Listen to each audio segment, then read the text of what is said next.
finer things in life? Well, of course you are. You're listening to my voice right now. I have some good news for you. If you're a fan of high-class, delicious Italian coffee, I have a promo code for you. If you check out Lorenzotti Coffee at lorenzotti.coffee and use the promo code TheMadOnes, you can get 10% off their fantastic beans.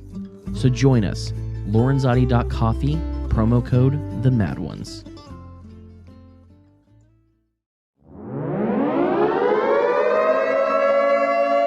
You are watching an MLGA Network live broadcast. The only people for me are the mad ones.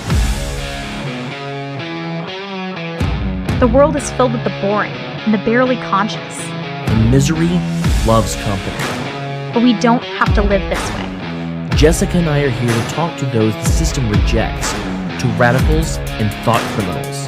The ones who never yawn or say a commonplace thing, but push the boundaries of acceptable discourse.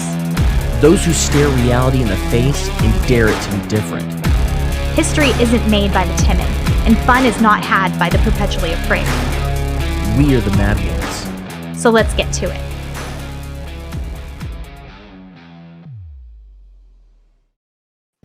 Welcome to the Mad Ones. I'm definitely outkicking my coverage with these guests, host Cam Harless. And with me, as always, is your brings class and brilliance to every episode, hostess, Miss Jessica Green. How are you doing, Jessica? I'm good. Don't lie to the people, though. That seems wrong. I would never lie. But before we get started with our guest, I did want to thank Lorenzotti Coffee for sponsoring us and let you know that we have a special sponsor today.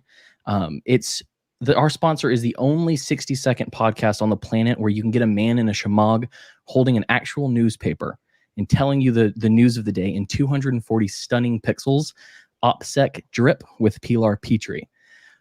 But since we have that out of the way, check that out. It's on YouTube. Since we have that out of the way, I want to introduce to you the Uncle Jesse of the current Patriarchs of Liberty, the president of the Mises Institute, a writer, public speaker, fighter for property rights, markets, and civil society in this chaotic age. He's the man who stood behind and supported the greatest presidential candidate of all time, and ultimately my conversion from cradle Republican to anarchist as the chief of staff and advisor to Dr. Ron Paul. Today we have on Mr. Jeff Deist. How you doing, Jeff? Did you say Uncle Jesse? I did. Is that like Full House? Yeah, I'm saying you're the cool uncle of Liberty. Is that the reference? See, I'm not that old. I get the reference. I I like to think of myself more like the Archie Bunker. Okay. We can do Archie Bunker. Yeah. Yeah. We can fix it in post. Okay. Well, thank you for coming on the show. Like I said in the intro, you were the chief of staff for Dr. Paul, and Dr. Paul in 2010-ish was instrumental in moving me from, Reagan Republican kid to, now I run a show where I talk about anarchy all the time. So I have to say thank you to you as well, because, behind great men like that are other great men, and I definitely count you among those. Yeah, it's interesting that Ron led a lot more people probably to anarchist thought than might be expected. And a lot of his critics who viewed him as some sort of cultural rightist or, some sort of former Republican who just likes low taxes and this and that. In other words, some of his Beltway libertarian critics are actually far more milquetoast than he ever was. There's actually a really interesting C-SPAN clip of him. I'd have to dig it up, where the host asked him something about anarchy, and he says, well, in theory, I think that would be great. And he says it in that typical Ron fashion, which is sort of very homespun and honest rather than parsed like Mitt Romney would say something. And so I thought that's really interesting that Ron, despite being such a mild-mannered and noble and generous and sweet guy, has actually radicalized so many people, especially in sort of your age group. Oh, yeah. Well, and for me in particular, it was his Imagine speech that he gave, where he was talking about, what it would be like if China came over and treated us like we treat Afghanistan. And it was this like moral call that I couldn't look past. And so after that, it just kind of kept going, because there's a lot of theory that I've read. There's a lot of different things that I've delved into, but it was the morality of Dr. Paul that got me in there, and the effective storytelling. And so that's always been my, primary principles, has been morality. And I'm a Christian, so it's Christian morality. And so Dr. Paul is just perfect for that. And, once you start going down that road and you start seeing the story of Jesus, the story of America, all these different stories, and how much better things would be if we listened to the golden rule, like he got booed for. And what was that, 2012, where they booed him for quoting the golden rule?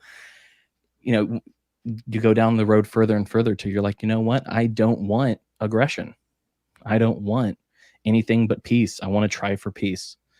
And we live in a strange time, and you're kind of the perfect voice for, and it's funny because I told you before this, I've listened to probably 4 or 5 of your speeches again, just in preparation to talk to you. But it's like, I am from Alabama, so secession is in my bones. And, peaceful divorce is what I would want out of that. And so I guess to get it started, even though I probably know how you'll answer this, I want to hear it anyway. Do we really need a divorce? Yes, but I think we need a sort of a multipolarity divorce, not necessarily just an A-B divorce, because there's a lot of American nations, as far as I'm concerned. The problem, of course, is that red and blue America are pretty intertwined. Even in the reddest states, you have blue cities. Yeah. And so it's not something that can be done neatly along geographic lines like it might have been during the Civil War. And of course, whenever you bring up secession or even heavy-duty federalism, states' rights, you always get the aforementioned critics saying, oh, this is just some big racist ploy, as though you cannot be for allowing political divorces, which the Declaration of Independence was all about, by the way. That you can't be for allowing political divorces or against Lincoln's war without being pro-Confederacy or pro-slavery. And of course, that's not true. That's just stupid binary thinking. But it's more than stupid binary thinking. It's thinking designed to negate our point of view right out of the starting gate, right? It's designed to say, oh, anybody who's even talking about that. And a lot of that comes from what I would call sort of a white savior complex. In other words, we're the blue states and we pay all the tax revenue and we have all the interesting industries and all the beautiful people and all the great restaurants. And you poor, benighted, dying red opioid addicts in trailer parks in the South, you have nothing and we subsidize you.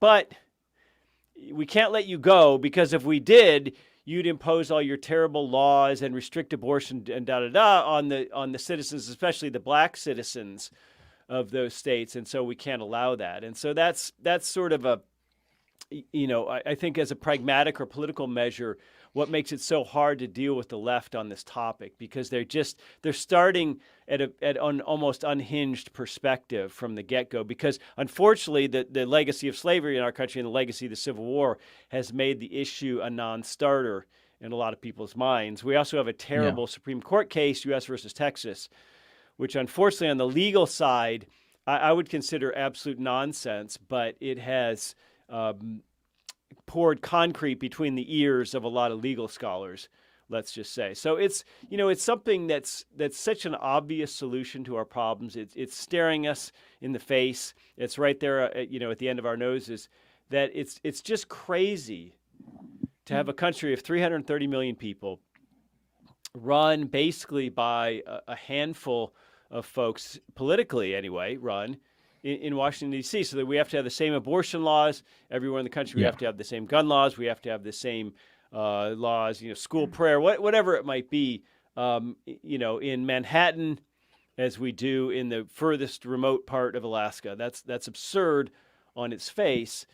Governments aren't very good at giving up territory or power. That's not in their nature to cede that. So Washington's always going to be an obstacle. But yes, I think that if you were to ask me whether a divorce is warranted whether it's justified, whether it'd be beneficial, I'd say 100% yes.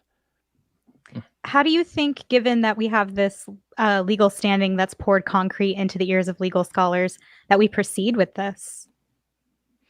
Well, I think we have to just turn our backs entirely on Washington, D.C. And COVID, against all odds, has given us a little taste of that, hasn't it? I mean, all of a sudden people are thinking of themselves as Californians or Floridians as much as they are Americans. I think that's a healthy thing. And, you can't persuade people whose interests are not in persuasion, right? In other words, there's an awful lot of people who benefit from the federal government as currently constituted. And that's not just federal employees. That's a whole nexus of people around them. And I would say that includes a lot of Wall Street as well through its nexus with the Fed. So, I really think we're very much in sort of a post-persuasion situation. That was a term Steve Bannon used on a PBS series called, it was called I'm Coming Apart or America Divided or something like that. And Steve Bannon was one of the guests. And he said,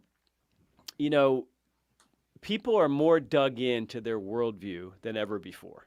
He said, we have these little smartphones in our pockets. It's never been easier or cheaper or faster to look up information. So if you want to learn about, let's say, libertarianism or Austrian economics, the cost in terms of to do so has never been less. Basically a little bit of your time. You're already paying your cell phone bill, right? But yet we find people changing their political stripes perhaps less than ever, using critical thinking perhaps less than ever. And so I don't know if Bannon's right, but it seems plausible. What if because we're so overwhelmed with information and white noise, what if persuasion is actually getting harder?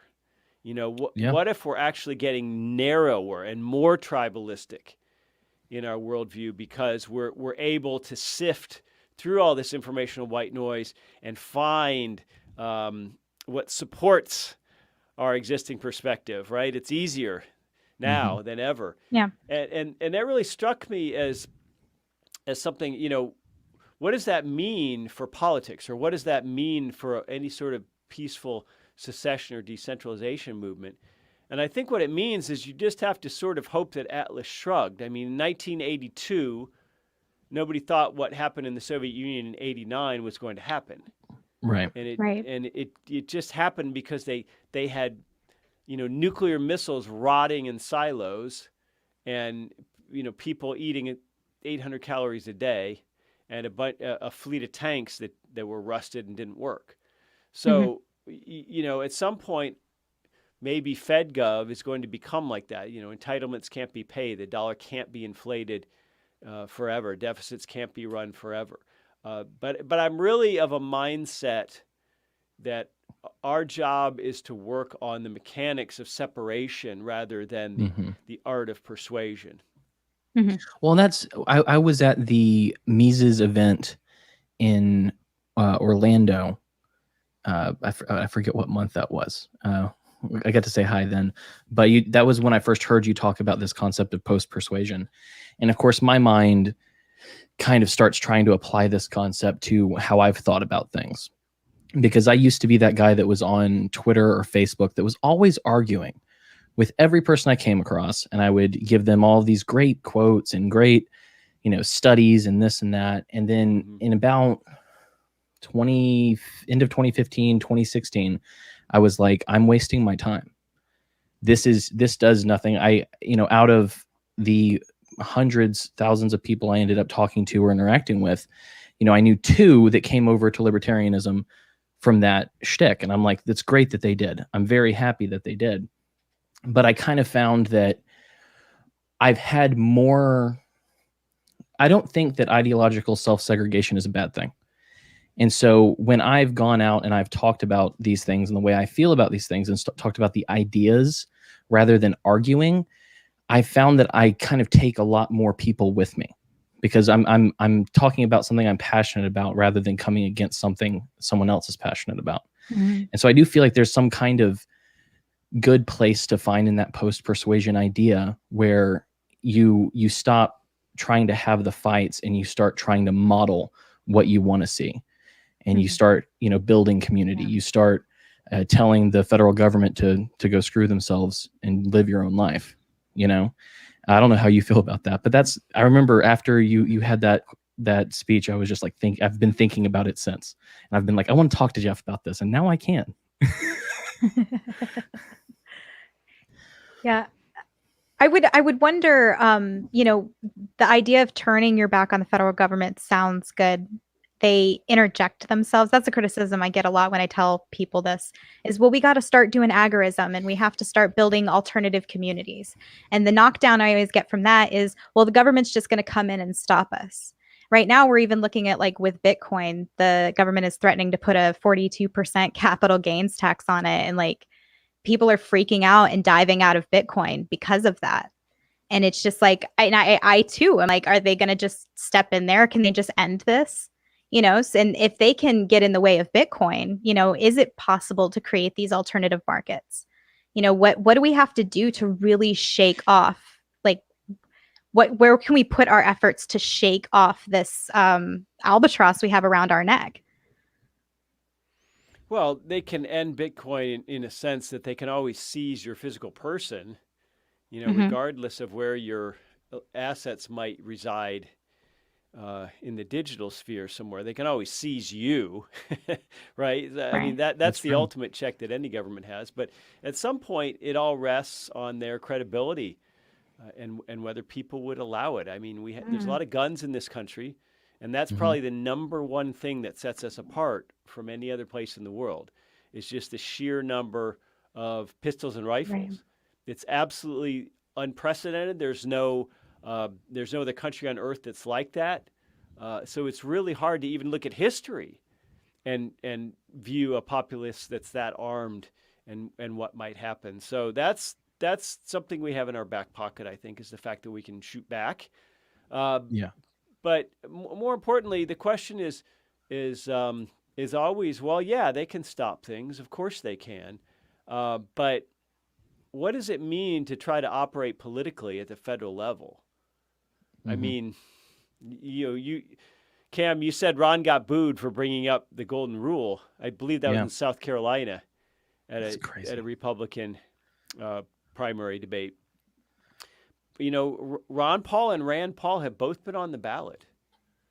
They were, they were on the ballot in Iowa, in New Hampshire, in South Carolina. Republican primary voters had an opportunity to vote for them a couple times, and they overwhelmingly chose not to. They vote for, Mitt Romney or John McCain or something. I mean, these aren't people that I'm particularly interested in having long drawn out conversations with at this point. So look, we're talking about 80 million voters to get just a reasonably somewhat decent president. And then, what do presidents do? If the powers that be don't like them, they don't do anything. Look at Trump. Trump didn't do anything in office. Literally all he did was sort of tweet and bluster. I certainly viewed Trump as more of an opportunity than most libertarians did. I think libertarians were horrible on Trump and totally misunderstood the Trump phenomenon top to bottom. Absolutely. But nonetheless, it didn't yield anything. It beyond hope. I mean, it yielded hope in the sense that basically a third-party candidate won, folks. Yeah. A third-party and candidate destroyed won. Dynasties. I mean, he had an R by his name, but beyond that, the leadership of his own party was dead set against him. Other than ballot access, he got nothing but grief from his own party. It's true. So when people say like third party, Trump already did it. Okay. Ross Perot got 19 million votes. 19 million votes in the early 90s, folks. Okay. The U.S. population was 50 million fewer in 92? Yeah, 92. When Ross Perot, he got 19 million votes. He got almost 20% in a general election. Yeah. So please tell me more about Joe Jorgensen. Tell me about Joe Jorgensen's 19 million votes, please. Yeah. So there's your politics. Well, and that's where I've landed in. Well, definitely since 2016, because like 2015, 2016 rolled around, and I tried out the LP for like 2 weeks before I decided I didn't want to have anything to do with it. And it's not because I dislike anyone not that I dislike certain people in the LP. There are plenty of people in the LP I dislike. But it was one of those things where I was looking at this strategy, and then I was looking at what Dr. Paul was able to do. Even though he didn't win, he was able to, like you said earlier, radicalize people my age, people that were just out of high school, that were college age, that were a little bit older, and just turn them away from these bad ideas that we'd grown up with. Like this, we've been in Afghanistan for 20 years now. Come what, September? It's insanity. And so I saw the LP, and I've seen Joe Jorgensen and all of what they've gone for, and I don't see it as worthy of my time or my my money. I don't see why I would focus on that. So what do you think it's worthy of really getting tied into your state party and state and local? Or what do you think is the most important thing that we can do? Like, I'm kind of anti-political almost at this point. I'm not really interested in any of it. But like, let's say you were going to tell me what would be the best idea for me to help free myself. What would be your advice? Well, I certainly think if you're going to get involved in politics, it ought to be local, because that's where you might win. And if you look at it depends on the state. I mean, there are certainly people in Texas who are spending hundreds of thousands or even millions of dollars just to win a state house seat. But in a lot of states, you can probably win a seat just raising $10,000, $20,000, $30,000, enough to be out there sort of competitive. And in a lot of city council and school board races and county executive races, oftentimes the county executive is someone who has some jurisdiction over taxes and that sort of thing. Oftentimes, just $5,000 or $7,000 or $8,000 is enough. And also at the state and local level, oftentimes the fundraising rules are different. So that, just maybe one person can just give you $10,000. One wealthy person who likes you, and you can run for office there. But if you're going to do that, I would just say, look at the district or the seat or the office. Try to find nonpartisan ones wherever possible. There's certainly city councils across the country which are nonpartisan races. But just run as an R or a D, depending on the demographic makeup of the seat or the district where you're trying to run. I mean, that's the obvious solution, is just run as an R and D to win, and say and do the same things you would do if you were a third-party candidate. I mean, I don't know why anyone would hobble themselves with an unpopular third-party appellation from the get-go. It just doesn't make sense if your goal is to win and make changes. I mean, Ron, by contrast, Ron's goal was not to win and make changes. It was to influence people, and he influenced you, and that's a good thing. But, the criticism I made of Trump a few minutes ago that he yielded nothing, you could say that about the Ron Paul campaigns. I mean, you mentioned we're still in Afghanistan 20 years later. So, maybe I look at it as a little more of a mixed bag. In terms of Ron's time and energy and effort and all that. But, it's a multi-front war. It's on the one hand, you ought to be working on yourself and your career and your money and your finances and your debt and your family and your skills and your hobbies. But I certainly think that if you're going to go out there and be active, whether that's in the influence side of things, the persuasion side, or on the political side, it sure seems to me that local will give you wildly more bang for your buck, because, again, there are people running competent races for less than $10,000. One thing that I come from a different perspective than Cam. I used to be a leftist up until about 2017. I was what everyone would consider like an SJW, like raging SJW.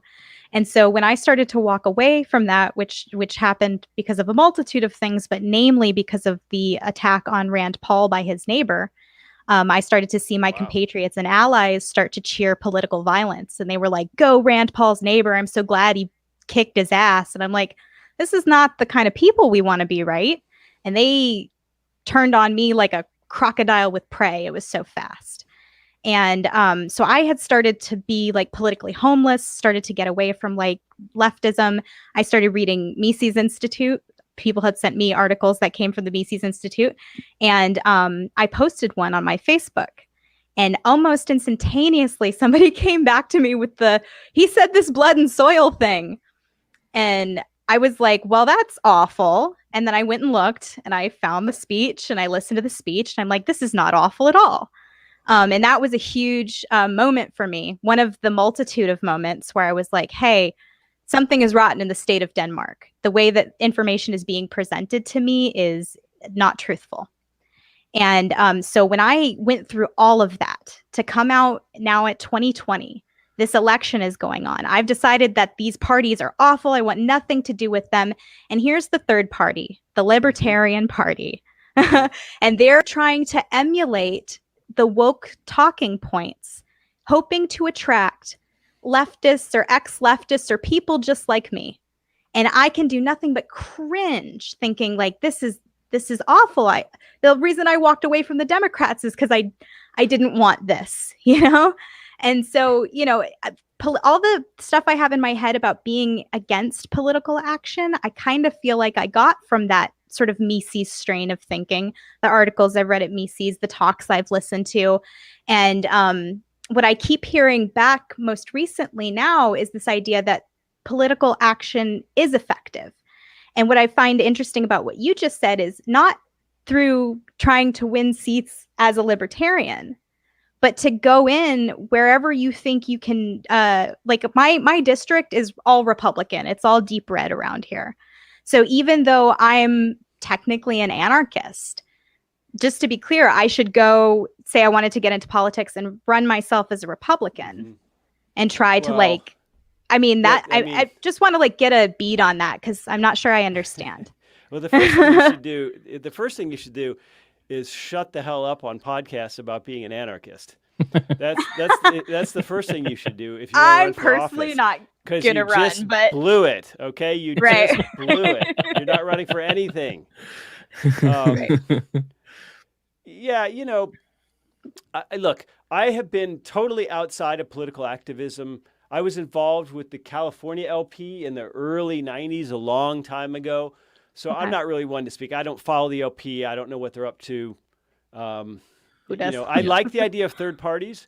I wish we had more robust third parties in this country. I'd like to see more wheeling and dealing, single issue coalitions, almost a parliamentary system in Congress.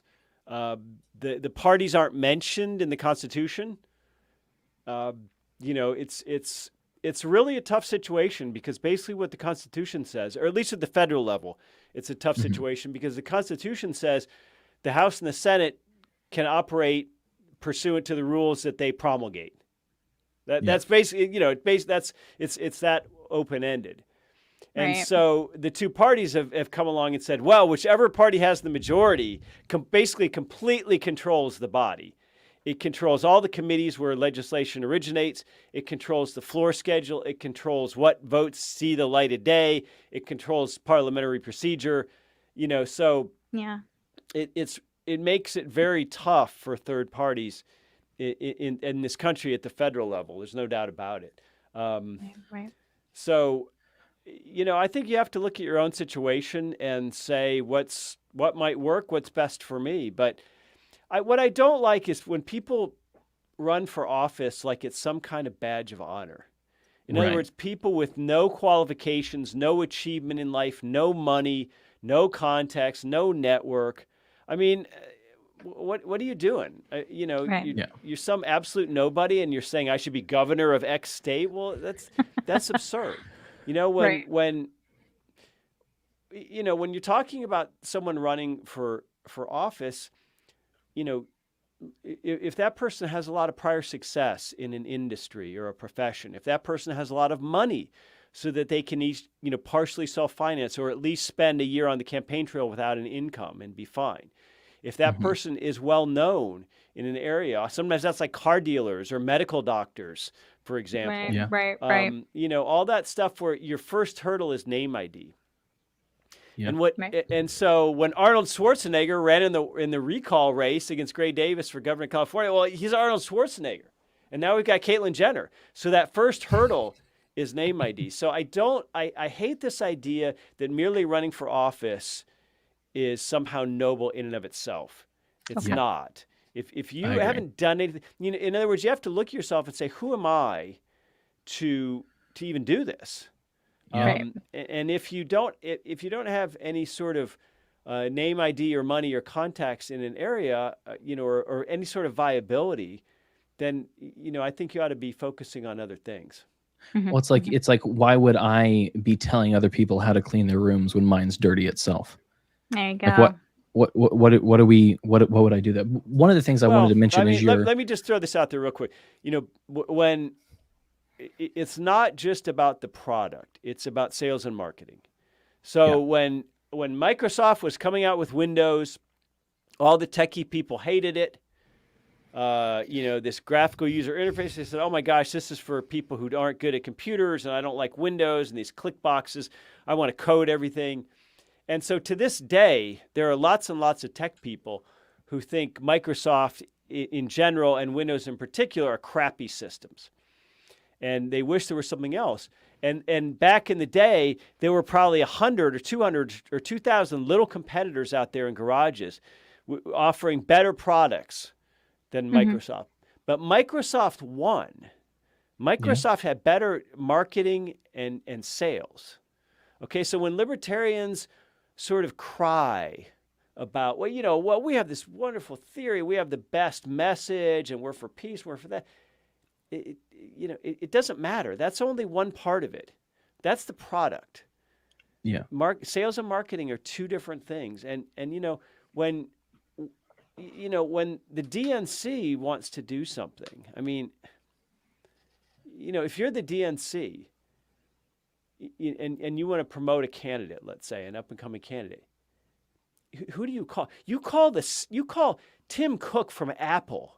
You call Oprah Winfrey. You call you call Barbara Streisand, and you say, let's have a $10,000 a plate dinner at your mansion. Okay? Okay. Libertarians, why don't libertarians call Peter Thiel and do that? Right. Why is it, if you're languishing in obscurity and poverty, you have to start to wonder why. Yeah. What I was going to say is your blood and soil speech, which, by the way, is of the liberty-based speeches I've heard in the last 10 years, is top 3, easy. But what's interesting to me about that was the fact that in order to hear the dog whistle that only people on the left heard, for some reason, I don't know how dog whistles work, but I'm sure that it doesn't mean that they're the dogs. But the fact that the first person who decided to call out that speech had to listen to your entire speech, because that's the last, 5 words of your speech. And they had to go to that very last point. I don't know to whom you are referring, but that talk, to the extent I recall, is mostly about the idea that political liberty comports with human nature. Yes. It's not some bizarre thing which has to be imposed, which is sort of antithetical to our impulses. I don't believe that. And so there are all kinds of ways to govern us besides huge, modern, centralized superstates. Right. Now, maybe that means more local states and there's still a state. Okay, maybe. Maybe that means truly private cooperative things, even though those are no earthly paradise. You ever heard of an HOA? Yeah. It's like when you're in an HOA, guess what? You signed on the dotted line. It ain't perfect. So, that speech was really about trying to pull the concept of political liberty from, I think, maybe an environment in which it tends to reside, which is an overly theoretical or, hyper specialized, hyper individualized thinking. My thought is that there are methods of internal governance which are preferable to the state. whether that Right. is your own conscience, whether that is your own upbringing, the way your parents raised you, what you learned in school, what you learned through religion, your own morality, your own code of ethics. And I certainly think that you can arrive at these things in a secular manner. I'm not a particularly religious person, and I don't particularly, I don't deny the concept of a secular morality.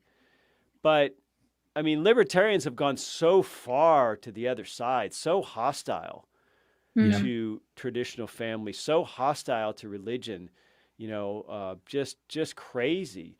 And, the particular blood and soil concept, which is, of course, ancient, far Yeah. older than Nazi Germany and its usage there. But, people say, oh, how dare anybody even bring this stuff up? Well, go tell the Israelis and the Palestinians, Mhm. hey, that they could just exist anywhere and what difference does it make? Go tell the Irish that they Yeah. don't have any particularized history with respect to England. It doesn't really matter. Go tell the Lakota Sioux, just you should let anyone into your tribe who just identifies with you. Yeah. You shouldn't Right. actually have to have any Lakota Sioux ancestry. That's kind of racist. Yeah. Libertarians want to be ahistorical, and I think that's a big mistake. And it's increasingly why, I wonder about the term itself. I mean, liberal is a term. It wasn't just that liberalism, as a term was tainted by left-wingerism, which is a different thing. It's more that liberalism itself, what I would consider true liberalism, the Misesian kind, basically the 18th and 19th century version of that, particularly before World War I, even that liberalism is, and its ostensible hereditary heirs who call themselves classical liberals today, let's say the Hayekian flavored Cato type libertarian. Mhm. Mhm. Even they have turned it into something which I don't think is really recognizable from Mises's perspective. So the two biggest Mises book on that relate to our conversation tonight: self-determination, sovereignty, breaking away, Mhm. our nation state and economy, and liberalism, which were written in the late 1910s and 1920s respectively. Both really talk about political minorities and their Mhm. rights vis-a-vis a majority. And they're very pro-secession books. He worried a lot about linguistic minorities. He worried a lot about ethnic minorities, and that they would have second-class citizenship, almost by default in their countries. And what should they do? What's the remedy for that?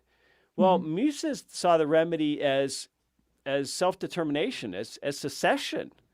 Yeah. And this is where I think there's a strain of universalism within libertarianism, which I think is wrong-headed. I wrote an article a few years ago that was very much about Mises, I think it was called something like decentralization, not universalism is the goal, or something along those lines. Right.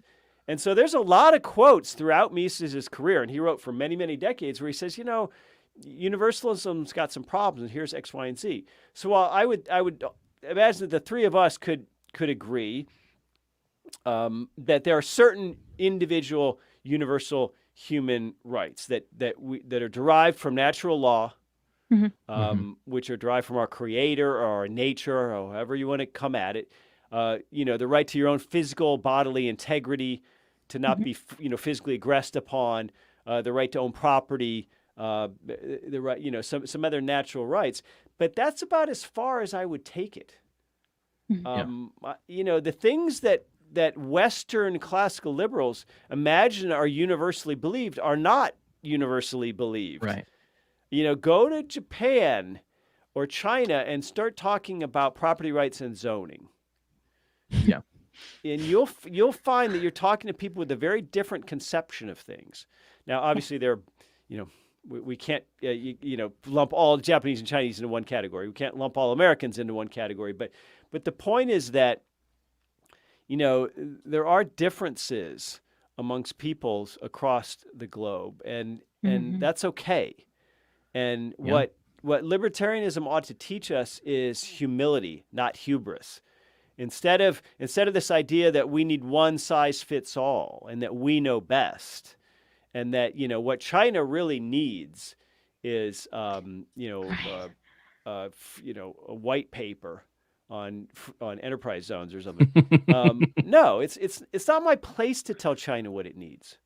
And in terms of human rights abuses in China, they may well be deplorable, but unless and until I personally am willing to put on a uniform and go fight the Chinese over those abuses strictly within China, or I'm willing to send my kid to do the same, then I think I ought to shut the hell up about China. And so that's really what I guess was, in my opinion, a very manufactured brouhaha over that talk, was this universalist versus localist or particularist viewpoint. Right. And so, you know, hey, that's fine. I don't care what anyone, you know, disagrees. That's fine. But I'm, you know, if someone wants to impugn motives, then, you know, screw them. Yeah, well, I fully agree with that. It was really easy for me to just, at that moment, because I had sort of had the wool pulled off of my eyes already, to say, you know, I'm going to look into this claim. But, you know, for a majority of people, I don't think that they're curious enough about the world around them to see if what they're being told is true or not. And I do agree that there are the vast populations of people out there that you're just not going to reach at all. So, you know, if a person is curious enough in the first place, they'll find out that you weren't trying to, you know, suggest what many might have suggested you meant. What is that? What was I trying to suggest, or what do many suggest I was trying to suggest?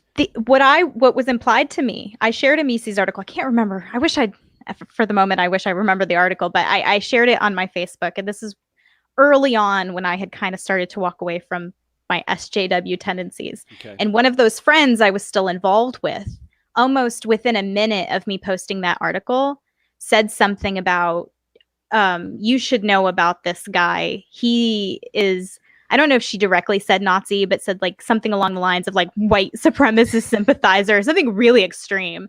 Wow. And I was like, what the hell? That doesn't track at all with what I'm reading on this website. It's not like, what's that website called? Storm something. That's where all the racist Stormfront, right? It's nothing like that, you know. Like I think I would be sensitive to that kind of thing if it were. So I looked into the claim, but it was within a minute of posting the article from a person. I thought this is the first I'd ever heard of the Mises Institute. Surely my leftist friends have not also heard of it. But this person came back almost within a minute to tell me, this is unacceptable literature. You shouldn't be reading this because X, Y, and Z.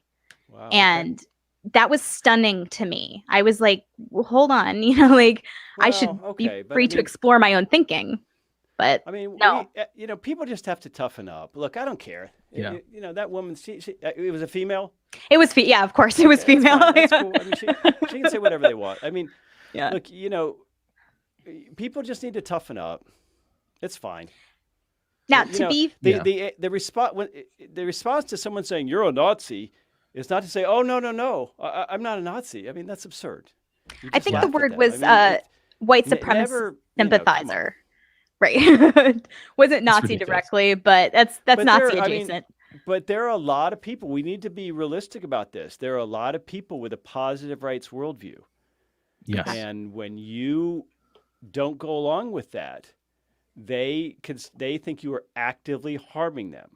So in other words, if I don't go along with SJW social and cultural and increasingly legal pushes, then by definition, I am some sort of fascist to them because I'm not going along. So when Rand Paul, you know, won't vote to give people so-called free health care, in the SJW mind, he is taking health care away from them. Rand Paul is stealing something from them that they have a right to. So then when his neighbor tackles him viciously, and in Rand's defense, blindsided, by the way, Rand's not a huge guy. He still subdued him. They consider that just. They giggle about that. Celebrate. And celebrate that openly. And Twitter does nothing because they think Rand Paul is taking something from them. So, but in the same vein, you know, your SJW friend thinks Mises.org or Jeff Deist is somehow taking something from them by refusing to go along. And so if she is anti-Nazi, then Mises Institute, you know, I mean, it's just the whole thing is just, it's just so bound up in this kind of thinking. And so. But it is self-defeating because it was plain to me. And I was like, that doesn't track. That doesn't make sense. So like they lose people along the way while they're trying to, you know, bring in this sphere of control. Many of us slip along the wayside and say, you know, I'm not going to go along with that. And if it happened to me, it's happening to a lot of other people who are going, no, I'm sorry. That line of thinking doesn't make sense. Well, I'm not, you know, I don't know if they're losing people. I mean, maybe they're losing people, but maybe they're appealing to people as well with their stridency. I read a book recently and interviewed a guy, sort of a left progressive. He's from a small town called Brainerd, Nebraska, population 300. And now he lives in Brooklyn and is in the literary and publishing world. So he's, you know, he's sort of around all these digerati types. And in his book about growing up in rural Nebraska, he says, you know, what I found is that, and he's defending his hometown, that these people in Brooklyn almost view these red flyover states like Nebraska, Trump country, as deranged, as though these people are just beyond hope. And, you know, they're just absolutely immoral monsters. And I think on the woke left, this is a widespread sentiment that, you know, we are clearly moral and above reproach. And even if we sometimes fall down in our personal lives, like let's say John Kerry preaches environmentalism, but he flies a private jet around. Oh, okay, you know, we're not perfect, but we have the right doctrine and we're at least trying. Right. So this is very religious. It sounds like Christians who say, you know, yeah, of course we all sin, but at least we have a Christian goal. And so the left is very religious in that sense. So, you know, so when you say that they're losing people by calling people Nazis or racists or white supremacists or something, yeah, they probably are. And I certainly have heard stories like yours, you know, people who have come from the left. But I don't know. You know, I think we all, any of us who spend much time on social media, I think what we have to understand is that the frequent social media users skew progressive overwhelmingly. There are millions and millions and millions of Americans in places like Brainerd, Nebraska, who are not using Twitter all day. Right. And so you never hear from them. And as a result, maybe we get a skewed perspective of America. And I certainly hope we get a skewed perspective of America because it's pretty bad. Well, in that talk, I believe, like I said, I listened to like 4 or 5 of your talks recently, but I think in that particular speech, you talked about how, well, let me back up.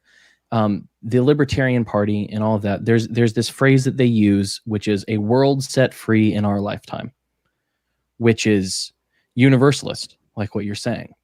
And so it makes me think of the, I think it was Thomas Sowell's constrained versus unconstrained view of humanity, and you kind of talked about how a lot of people are not looking at human nature as it is and how it functions, but how they believe it can be remade into, and how libertarianism and the works of Rothbard and Mises were the only ones that recognized humanity as it is and worked within that framework and looked at that. And so I think one of my favorite phrases that came out of that talk was when you said what we need, which is kind of against that phrase of a world set free in our lifetime, is we need to be better, but not perfect. And that's what we're shooting for. And I wrote that down. And so now it's going to be something I use a lot, because you said, you know, we need to be better, not perfect. And I'm like, that's the message, because we're setting people up for failure. We're setting people up for nihilism or black pills when we make them think that we're going to literally be able to set the whole world free, including Iran, China, all of these places within our lifetime through a third Yeah. party in the United States. Yeah. Like, where are you putting your hopes? Because this is not going to be fruitful, I don't think. Well, to be fair, I mean, Rothbard was criticized for this too, this sort of utopian thinking about man. Certainly, I'd like to think that Rothbard and Mises were two of the better writers on the human condition in terms of being pragmatic in their look at it, but they certainly aren't the only ones. But yes, I mean, right now, world set free. I mean, how about just you can go to your local 7-Eleven without a mask? Right. We'll worry about Correct. China a little later. Yeah. But also the idea that Western, I guess what we could call Western liberalism, and what critics call Western neoliberalism, is this, which usually in the political sense takes the form of social democracy, which I consider the United States. Yeah. That this is the ultimate form of political organization for the world, and that's just going to cause nothing but friction. I mean, that's what it did in Iraq. It's not my job to make Iran into a Hayekian spontaneous order society. Right. That's a little bit above my pay grade, to put it mildly. And so, yeah, that better not perfect, I think, is an important thing to think about. I think that we should reject utopianism, we should reject blank slate thinking, and we should reject the thoroughly left progressive Marxist concept of a perfectible man. If people would just get rid of these stubborn attachments to things like, family or something like that, we could really move on and make some progress here. I don't want to do that. Yeah. And it kind of goes into like, if people could just hear Joe Jorgensen speak, they would all have that moment and switch over to our line of thought. Like, I think maybe the funniest thing that I saw during the last election cycle was when she went on to, what's his name? Dave Rubin's show. And she, without knowing what his answer would be, without thinking through what she was doing live, she asked him if she had earned his vote. And so he then replied, no, I don't know. And then gave reasons. He was like, I'm not trying to talk my audience out of voting for you, but here are the reasons why I'm not going to. And I laughed so hard because I was just like, how do these people truly believe that if they just go door to door and have lunch with everyone, or Joe Jorgensen or Gary Johnson or whoever they decide to do it, is going to be able to have one conversation or one debate, and then the whole 51% is now theirs? And it's just mind-boggling to me that, but then again, I do lie along the lines of, right now I am building my family. I know where my grandparents are buried. I know the land that I'm from. I know who I am and how that ties into the past and how I want it to go into the future. And so that is my primary thrust. I have 5 children. I am not thinking about politics. I am thinking about how to get around politics, because I have better things to do. I have more life to live. I have money and wealth and happiness to pass on to my children. And so when it comes to LP or, political designs on the world, I have none right now, because like I said, the thing about making the bed, but right now I'm worried about creating a future and realizing what happened in the past than I am trying to change other people's future, if that makes any sense at all. Right. Well, I mean, to be fair to the LP, other third parties didn't fare any better and probably fared worse. And that's true. This is true. And I do know that Scott Horton told me that Joe Jorgensen is a lovely woman. And Scott is a lovely man. He's so nice. That's sort of that, but it's a very, very, very, very tough sledding for third parties in national. Just really tough. Yeah, absolutely. I find that I do support things like DeSantis and the way that he's been running Florida, and it's kind of been sticking his thumb in the eye of the federal regulators. So I do see what you mean about like if someone's an RRD and they've got the right idea, like that would be like it would give me pause before like I shouldn't support that person. They're part of the system. But like if he's actually protecting the liberty of the people that he's, in charge of or representing, then I should vocally support him loudly and in that action, in the action that he's doing. And I think that's maybe the operative, not so much that we should all try to get political positions, but yeah, I love Ron DeSantis, that we should all get political positions, but that we should in our lives, in our vocalizations, support the actions of liberty wherever they might come from. And I think that that's a fantastic message that actually like clears something up for me that I've been feeling conflicted about, having only read Rothbard's work Anatomy of the State maybe a year or two ago. And that got me real jacked up about we gotta burn the state down, man. And now, so I'm coming down from that high a little bit and being like, okay, what can we actually do? Because if I try to burn the state down, they're going to shoot me. So well, okay. We need to find somewhere in the middle here. But look, let me offer this to help you with that. Thank you. The world needs theoreticians. I mean, Murray Rothbard was a big brain guy. He wrote millions of words, and he didn't have kids. His books were his kids. That's basically his legacy. And so, this is a unique individual. Okay. When he writes Anatomy of the State, which is only 55 pages, I think, unbelievable little short book, devastating book. You have to view that as like, what if there were a big time cancer researcher and they said, what's your goal? And this doctor says, my goal is a world without cancer. And people say, oh, come on. Cancer, there's a million forms and there's always going to be cancer. There's always going to be something. You're never going to eradicate cancer. Why don't you just figure out how to help people with common colds or something, right? You could say that of a criminologist or a detective. What's your goal for the city of whatever? My goal is zero crime. That's what I'm aiming for, is zero crime. And everyone could scoff, say, oh, come on. Human beings have been murdering each other since the beginning of time. Why are you so worked up about this? If we take some halfway measures, maybe we can reduce bike thefts. I mean, you have to view Rothbard, especially, and Anatomy of the State in particular, as a theoretical and aspirational type work. Okay. It's not the kind of thing that is likely to happen, but it's all right to have as a North Star. Yeah.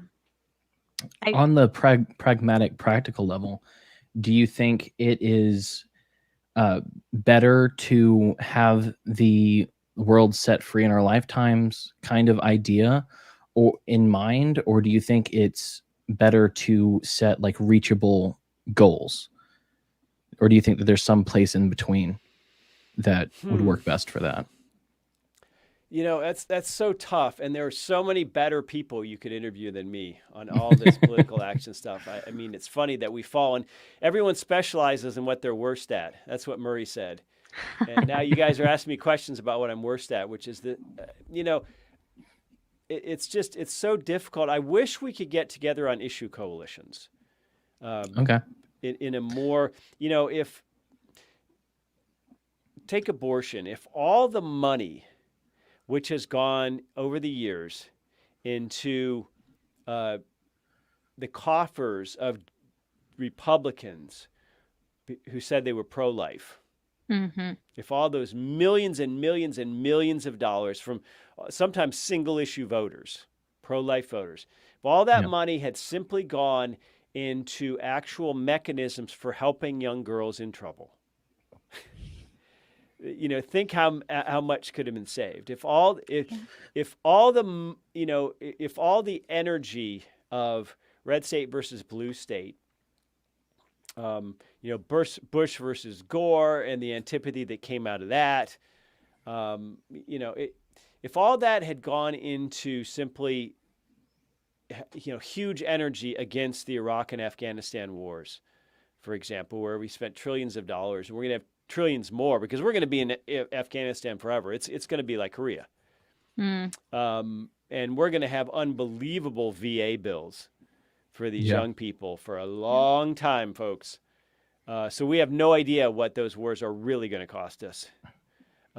If these things could have been avoided on some sort of coalition level as a single thing rather than a politicized left versus right thing, it just strikes me that we could avoid a lot of heartburn in this country.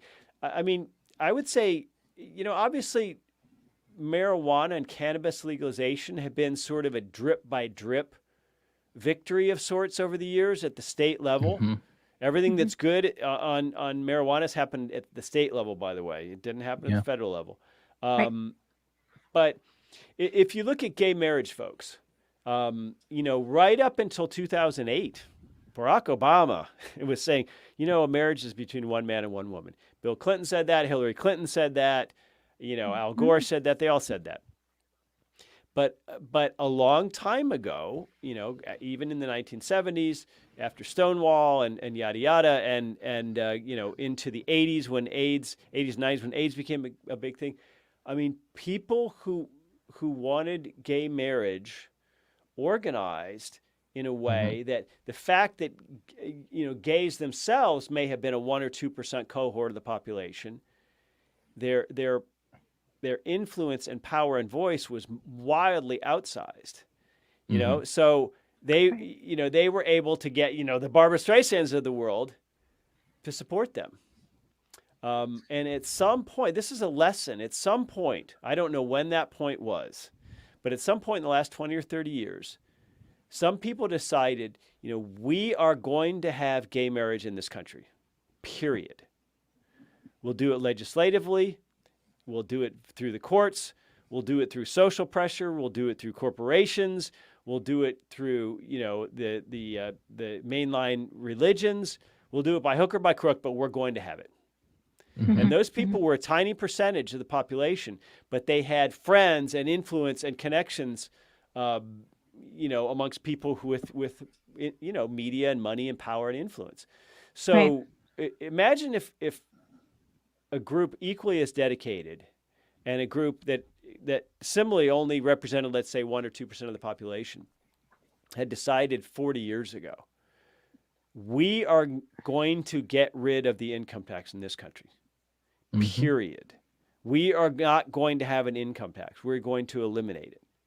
We're going to do that by hook or by crook, and by all the same mechanisms and approaches and incrementalism and whatever. It seems to me that's an imperfect but interesting analogy. And so, if you're thinking now about 10 years or 20 years or 30 years from now, what things are going to look like, especially if you have kids, and you should have kids. Common theme on this show. I think that's got to be the way to go. You got to look at that kind of incrementalist wielding of power. Yeah. Well, and that's kind of, I talked about the kind of issue coalition kind of idea with Josh Smith, who was a big part of the Mises caucus in the LP. What was that, about 2 weeks ago? We talked to him. And I was just asking him, because, I see what they're doing in the LP. I understand what they're doing by trying to take it over, by trying to get rid of the kind of leftist seep that is flooded it. But my question to him was along those lines, which was, right now we have the tyranny of COVID. We have vaccine passports looming in the distance. And I was like, I know you want to take over the LP. I know you want to be able to affect the nation through, a presidential election with your presidential candidate. But my question was, what are you doing now with all the disaffected Republicans, all the people who no longer have Trump, not really, not in any sort of power, and everyone who's against these COVID restrictions that have no one to go to at this point, who's really, besides DeSantis, like there are places. And my question was, what could we do? Like, let's say I joined the LP in the Mises Caucus right now. What could we do to get together with those people to change what's happening right now? Yeah. And I just feel like that's, if you're going to do it, it has to be a coalition with people who are not like us fully, who do not think like us fully, who can see the issue and fight through the issue we have right now, rather than focusing on some, I mean, yes, focus on the big picture that your personal big picture, but what are we doing now, I guess, was my question. And I think that that's essentially what you're getting at as well. Don't want to put words in your mouth, but well, I know it's unsatisfying, but you got to play a long game. Yeah. And that game may mean results that beyond your lifetime. It's not what people want to hear, but it's what every decent civilization has done. Yep.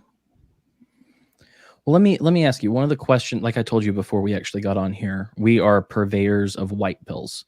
We believe, and it's something that Michael Malice has talked about in the past, but we believe in rejecting the nihilism, rejecting the darkness, the pessimism, and we are going to have hard times. We may not be we won't get to a place very soon where everything is good and hopeful and beautiful, but there are little things that show us that we can win, or we could overcome, or we could find a way through the madness. And I was wondering, for you, it doesn't have to be national, or it can be anything in your life that you think you would share with someone that would give them some form of hope in the darkness right now. Do you have something that you would tell people, or something even personally for you? I mean, deflation is the great hope of our society. Deflation is what makes our material living possible. I mean, in other words, technology and innovation has tended to outpace the state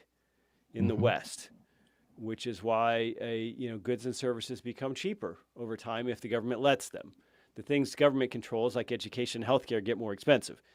But overall, things are wonderful. I mean, all around us are unbelievable material goods, including in the digital world, which kings and queens 100 years ago, 200 years ago couldn't have dreamed of.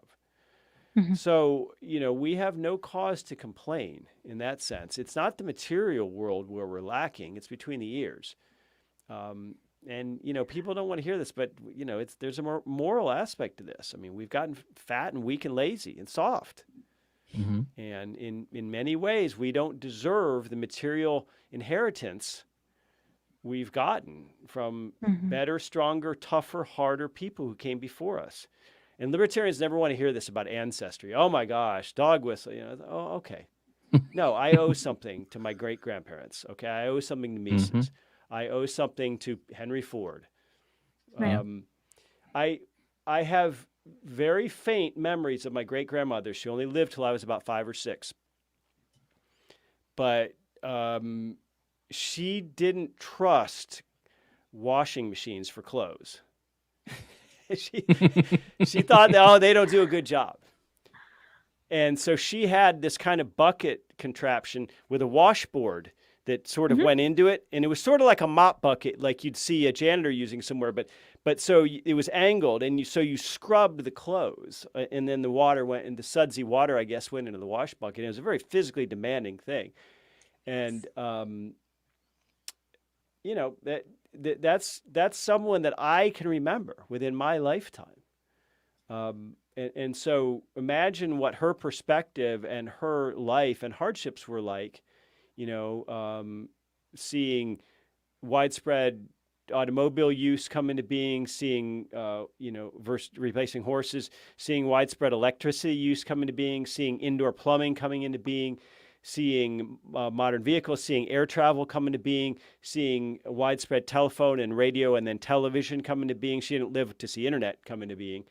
When we want to give our mundane lives some sort of whiff of romance, that we live in these incredibly, changing times. No. She saw more change than I've seen. So, we need to sort of get over ourselves. roll up our sleeves and just be appreciative of not only the material abundance around us, but the digital means to communicate and organize and inform and teach and get together. You know, it's we don't deserve to be unhappy and mad. We haven't earned that right. I love that. Love that. That's incredible. Jinx. Yeah. That might have been the best white pill we've had so far. Like, I feel like, damn, I feel white pilled right now. My great grandmother could kick your ass. How's that? I'm sure she could. Well, I don't bet remember she this, had but biceps like. apparently, no. Apparently, according to my grandmother, apparently she had some forearms. Okay, Oh, that wow. makes sense. And you know why she had some forearms? Because she did physical work, which is what almost every human being who ever walked the earth did. So we're sitting here talking to each other via YouTube or whatever. No comparison. When my husband and I moved out to the country, we didn't have a washing machine for about 3 or 4 weeks. And so I bought 2 wash tubs and I had a roller and the very accordion thing that you're talking about. And I lasted about 2 days doing that. And I was like, oh my God, let's get our quarters together. We're going to the laundromat. Because it was so physical. The next day, my shoulders, I had to ice them. I had to take anti-inflammatories. It was, I'm sure that over time, if I had done that from infancy, I would have built up the kind of muscles you need to do it. But it kicked my ass in 2 days. So yeah, I believe that even dead, this woman could probably still kick my ass. And it makes me think of my wife's grandmother talks constantly about her grandfather, who, if people would just come to his house and want to fight him, and like for fun, and so her great grandfather or great great grandfather, I'm not sure which, I don't know what the math is on this, because her grandmother will talk like 200 years back if you let her, but he would literally, people would come to his door, and they would say, "Hey, I've come to fight. I want to fight." And he's like, "Okay, well, let me finish my dinner. Would you like some dinner?" And they would, if they hadn't eaten dinner, he would sit down there and eat with them. And then after they were done, they would go out and fight. And that was a day in the life. And it's like clearly we are not living in the same world these people are. Just to be the tough man in town? Is that? I don't know. Wow. Huh? But it's like, obviously, that is so far removed from where we are, because washing machines, as Jessica said, has done more for women than feminism has. And so all the time. Yeah. I have the personal experience to go with it. Like, thank you, GE. You are. Yeah. We don't live in those times anymore. And I think there are a lot of weak men. And that's kind of been one of my things is, I don't want to be a weak man. And so I'm investing in myself and in my children so that I don't raise weak men. Yeah. Because weak men is what leads to bad times. Bad times could come at any moment. I love it. But I cannot tell you how honored and grateful I am that you decided to come on our show. Yes. I got to say hi to you briefly at that Mises event, and I was just like, man, I just like to sit down and just talk about whatever because here's a question. Someone told me you were in a band at some point in your life. Yeah. Were you in a band? Long time ago. What kind of band? Just long time ago. Okay. Fair enough. Because they told us to ask about the band that you were in and what it was called or something. And I was like, I don't know anything about this. So I thought I'd ask. Did you used to be a heavy metal man? Just goofing around, college stuff. Okay. They made it sound like you were like some secret musician celebrity or something. I wish I were a musician, but I'm not. Well, story of my life. I deeply appreciate you coming on here. Sure, absolutely. I deeply appreciate what you guys do at the Mises Institute. And I mean, like I said, every time you have a speech, I listen to it because it's rare to find someone who has common sense in the world right now, because it is very far from common. So like I said, I appreciate you coming on. Do you have anything else you would want to tell to our little audience of malcontents and agorist leaning people? No, just projects you have coming up, or no, I really appreciate you guys having me on. Just ask people to follow me, follow at Mises, at Jeff Deist, and don't be afraid to roll up your sleeves and do some heavy reading from time to time. good advice. I do need to tell you one last thing. So I got the free copy of economics in one lesson from you guys, and my wife, the midwife, was here when we had our last baby, and she brought her 14, 15-year-old son, and I just ended up talking to him about different things. And he was like, so, what do you do? Because she told me later that on the drive home, they talked about how cool I was. And I was like, well, they're wrong. But before he left, like I had told him, kind of how important economics were and this very nerdy stuff. I was very surprised that he said I was cool, but I actually gave him one of the copies of economics in one lesson. So hopefully that kid who thought that I was cool left with something that you guys put together to help spread the ideas that we're all here together because of, and that we want to spread individually. So there's that. So yeah, you can find Jeff on Twitter at Jeff Deist. You can follow at Mises on Twitter as well. Go to Mises.org to check out the Mises Institute. They have tons of audiobooks, regular books. You can read about the entire history of libertarianism, Rothbard, Mises, Hayek, all of that there. You also have 2 podcasts, right? The Human Action Podcast and Radio Rothbard. Correct. And if you're not listening to those, you're a nerd, and you need to listen to them. But beyond that, I just have to clean up our own act here. But like I said, I'm honored that you're here. We had Scott Horton, and I had the same feeling. You two are people that I can look up to, and that I'm not one who feels that I need a leader, but there are admirable men out there that I can look up to, and you're one of them. And I appreciate you for being out there and for coming here. All right. So, well, thanks, guys. I appreciate it. Thank you. Okay. And so with that, dear audience, if you want to find me, you can find me on Twitter at Cam Harless. If you'd like to hear from the 12th century peasant, Miss Jessica Green, that's at Soup Canarchist. We do have a locals. If you want to join us in there to talk trash and have fun, we need you to be in there for it to bump. So bump it with us. We also have t-shirts. I will link the t-shirts if you want one. I finally bought one of my own t-shirts, so I'll be wearing that next week. And Mr. Deist is going to get one of those as well. So if you want to listen to us, wearethemadOnes.com, or you can go to mlganetwork.com, listen any podcatcher. Watch us on YouTube. That's the best way to do it, because you get to see our faces, or watch us on Odyssey. And what Jeremy Kauffman are doing with Library is very important, and they're coming against a lot of pushback from the federal government and the SEC now. So we need to support those guys.